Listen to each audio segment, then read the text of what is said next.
Kuna mwanamke ameniuliza kwamba yeye tangia avunje ungo hajawahi kupata ule uteute, yani uteute wakati wa tendo la ndoa.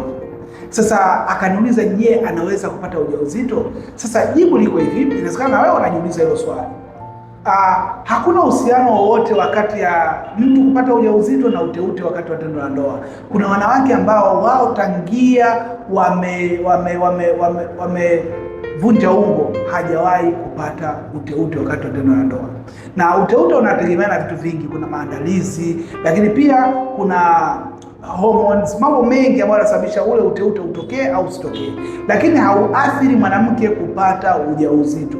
Kwa hiyo kama wewe ulikuwa unajiuliza, wala isikutie shaka. Kuna vitu vingi ambavyo unaweza kufanya kwa ajili ya kuleta ule uteute wakati wa tendo la ndoa, na ule kazi yake kubwa ni kusaidia ile hali ya tendo, lakini pia usipate mikwaruzo, lakini pia ule usafirishaji kati ya mbegu pamoja na hizo shahawa ziweze kwenda vizuri. Lakini sasa haimaanishi kwamba mwanamke ambaye anakosa hivyo atakosa kupata ujauzito. Hapana, hivyo havina uhusiano wowote, lakini tu ni muhimu kwa mwanamke kwa sababu itamsaidia kuondokana na michubuko, lakini pia kumwepusha asipate ukavu ambao utamfanyisha kwamba iondoe ile hamu ya tendo la ndoa. So kama unakuwa na changamoto za ukavu, unaweza kuchukua namba yangu bao kanipigia nikaweza kusaidia jinsi gani ya kutatua hiyo changamoto.